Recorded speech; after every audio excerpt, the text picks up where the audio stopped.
Well, hi guys. It's good to be back here with you today. I've had an awesome 3 or 4 days off. I haven't had a telephone signal very good. I've only had one dot, so I haven't been able to upload any videos to Facebook because of that. Today, I don't want to do a Bible teaching snippet. I want to do a testimony, Monday miracle. Now, I've talked about this once before, but it's been several months ago. I went on a missions trip. I was in Bible college, and it was required that we go on a missions trip. And so we went to Brazil. I was in a room with 4 or 5 other women. This young lady was having a panic attack, full-blown major panic attack. Part of it was probably the heat. The house we were in was not air conditioned, and it was the humidity there was worse than Memphis, and it's close to 100 degrees in that house. It's above 90 degrees. So, but the bottom line here is there was a lot. We had traveled, and it had been a hard day, and we get there, and everything is really, really hot, and I believe that's what might have brought on her panic attack as well. Anyway, I've been downstairs, and as I walk by that room, sometimes we're a little hard-headed, okay? And this is my admission to that. I walked by, and I thought I heard God say, go in there and pray for her.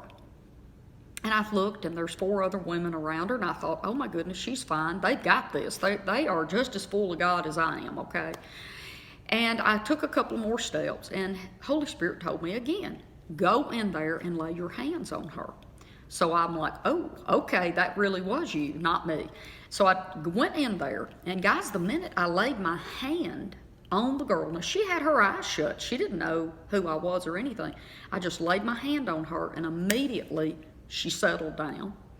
And we went out, and she just looked at me, and I held my hand out. I said, will you come sit on the couch with me?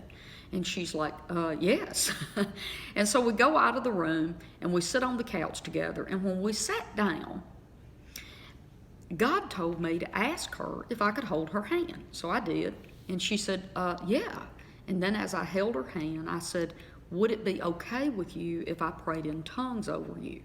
And her eyes got really, really big, and she said, yes, I would really like for you to do that, yes. So I started praying in tongues over her, and I'm telling you, it is the most beautiful tongues I have ever heard myself pray.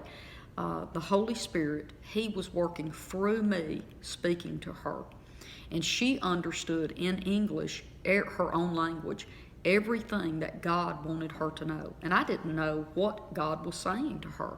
But she settled down and was at complete peace. Complete peace. And when we got through, she looked at me and she said, how did you know to ask me that? And I'm like, what do you mean? And she said, you asked me if you could hold my hand and pray in tongues over me. And I said, well, baby, I did not know. God told me to do that.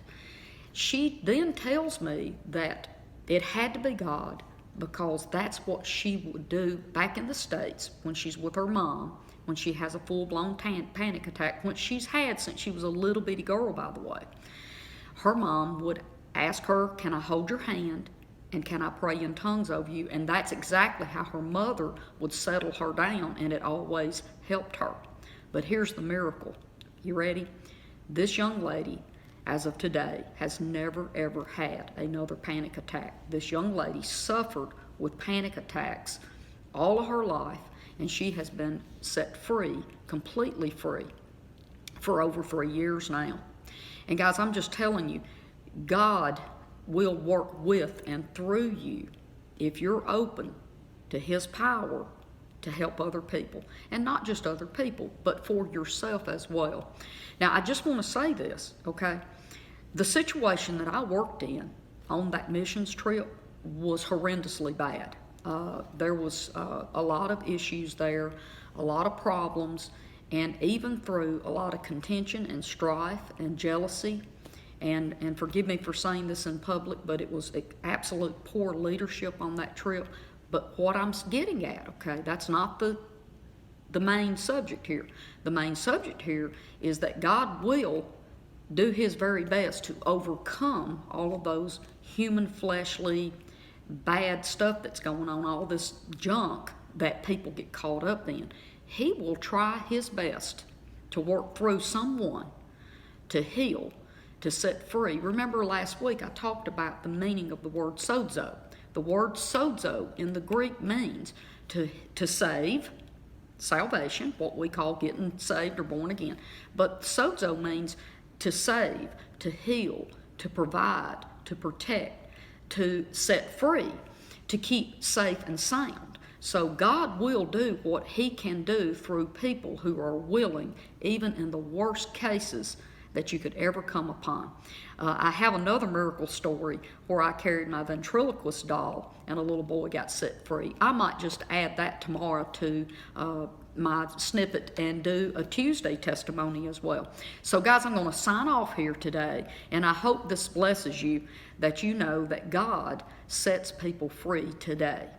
And my friend, you can be one that God will set free, or you can be one like me that God works in partnership with to set other people free.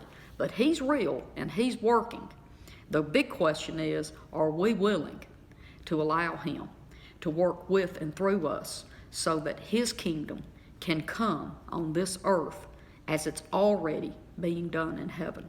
Because my friends, there's no sickness, there's no panic attacks, there's no cancer, none of that stuff is in heaven. And it's not God's will for it to be here on this earth. His precious, precious Son Jesus bought and paid for all of that to be taken away and removed from the earth through us who will believe. Remember, Jesus said, all things are possible for the one who believes. And I'm practicing being the one who will believe God for anything and everything that He wants me to do on this earth. I'll see you tomorrow right here on Facebook. God bless. Bye-bye.